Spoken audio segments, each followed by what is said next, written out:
godina Arsibaa ana boomsaa hesa sirnichi ganu waraan bilisummaa Oromoot arkennatan jaalawwi Muhammad dabalat qab dhaabbanni waraana biltsiginnaan aangoo kiyyanaaf eeguun mootii ta'ee akkan itti fufuuf na gargaaru jedhee maallaqa guddaa itti baasuun hojjechaa jiru guyyaadhaa gara guyyaatti waraanni isaa keessaa baduun diigamaa jira.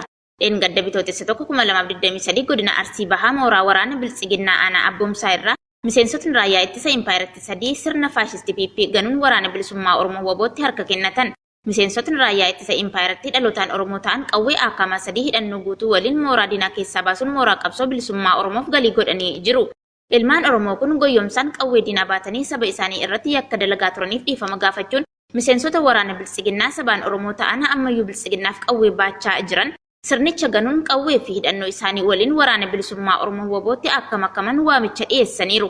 Bulchiinsi magaalaa Burraayyuu keessatti walgahii haadirooti PP hojjettoon mootummaa walii qabuun geggeessanii mormiin hirmaattota irraa isaan mudachuun dhagaan bal'inni isaatiif jaalbooree addunyaa. Murni maafiyaa sirni bulchiinsa isaa miseensota isaa fi uummata bal'aan jibbame biltsiginnaan mormiin yeroo irraa gara yerootti isa mudachaa jiru jabaachuun qaamota caasaa hojimaata sirnichaa diriirsan illee ofitti hammachaa kan jiru yoo ta'u bulchiinsa magaalaa Burraayyuu keessatti hojjettoonni mootummaa gocha ciiggaasisaa sirnichi raawwachaa jiru ifatti kan balaaleffatan ta'uun himame. Bulchiinsa magaalichaa keessatti bitootessa 2023 walgahii hojjettoota mootummaa kan adda durummaan kantiibaa magaalattii Adde Suufiyaanii fi hooggantoota olaanoo sirnichaan taasifame irratti hirmaattonni walgahichaa gaaffii waliigalaa kan adeemsa hojimaata sirnichaa balaaleffatu gurguddoo kaasanii gaafachuun kaadiroota walgahii geggeessu kokkee kan qaban ta'uun beekameera. Walgahicha irrattis gaaffiileen hojjettoota mootummaan gaafataman sabni isin mana namoota irraa diigdanii waraabessa nyaachisaa jirtan buqqaasaa fi hidhaa jirtan saba kamiidha? Isinoo mootummaa saba kamiidha? Shiftaa isin nama ajjeesaa bosonatti galee nama saama mana namaa diiga jettanii balaaleffadhaa jettan isa kamiidha? Isinoo maal gochaa jirtu? Qamadii isin alatti feena jettanii maaliif dursee uummata Booranaa beela hin baafne? Karaa mootummaa uummata Booranaaf nyaata dhiyeessuun maaliif dadhabame kan jettuu fi gaaffii hirmaattotaa irraa deddeebiin gaafachaa turan ta'uun himameera. Itti dabalees gaaffiin walgahicha keessatti ka'aa ture biyya keenyaaf nagaa buusna araara buusna jechaa maaliif ilmaanaa dhayyeessaa humnaan qabdanii adda waraanaa guuraa jirtu kan jedhu gaaffii ijoo keessaa fudhatame hoggaa ta'an gaaffiilee jajjaboon biroon illee gaafatamaa kan turan ta'uun barameera.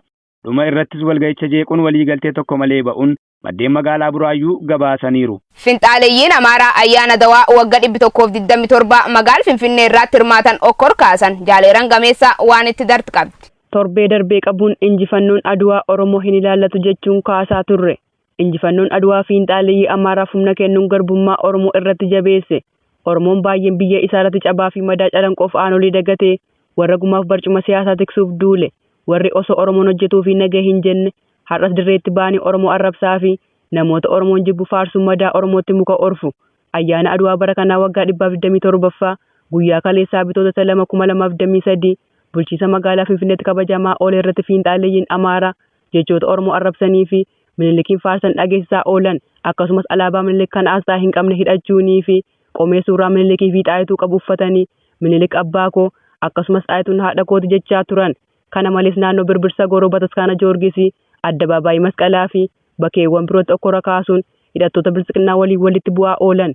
Okkora naannoo Qeerqoositti uumameen daandiin cufame dhagaan darbatamuu fi sochiin geejjibaa dhaabbatee ooleera.